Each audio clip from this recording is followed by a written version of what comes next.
L'info écho avec Capital. Le coup de gueule du jour est poussé par les employés de la RATP. La grève massive de la RATP a paralysé la circulation des métros, bus et voitures dans la région ce vendredi. Les agents des transports parisiens se sont mobilisés contre la réforme des retraites qui prévoit la fin de leur régime spécial.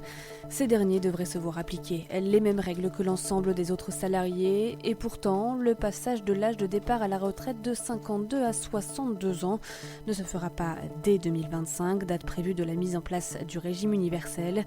Celui-ci doit se faire progressivement et le nouveau système ne s'appliquerait entièrement qu'à partir de 2040. Concernant les milliers de salariés bloqués hier, Capital.fr vous rappelle vos droits. Le chiffre du jour, 25, c'est le nombre de métiers mis aujourd'hui en lumière par Capital.fr. La raison, ces fonctions sont celles qui vont connaître la plus forte augmentation de salaire l'année prochaine. Pour établir ce classement, Capital s'appuie sur les prévisions du cabinet de recrutement de PageGroup France. Ces professions se répartissent dans 5 secteurs, logistique et transport, informatique, industrie, marketing et digital et ressources humaines. Rendez-vous sur notre site pour savoir si votre métier fait partie du lot. L'info pratique, Capital ou plutôt la bonne nouvelle. La Banque Centrale Européenne vient à nouveau de baisser son taux de dépôt de 10 points de base. Ce taux directeur qui fixe la rémunération des banques lorsqu'elles placent leur liquidité auprès de l'institution financière s'élèvera ainsi à moins 0,5% dès le 1er novembre. Conséquence directe, il coûtera dès lors plus cher aux banques de placer leur argent que de le prêter aux particuliers.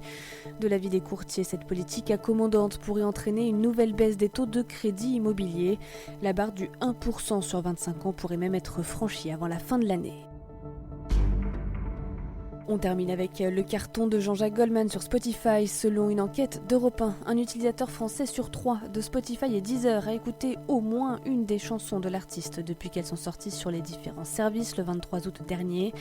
Après seulement 3 semaines, 15,5 millions de morceaux ont été écoutés sur les plateformes de streaming. Des titres qui pourraient rapporter une petite fortune au chanteur. Jean-Jacques Goldman a en effet négocié un contrat particulièrement avantageux avec son label. Quand un artiste touche normalement 10% des revenus générés par les écoutes sur les plateformes de streaming, le chanteur en perçoit 25. C'était l'info écho avec Capital.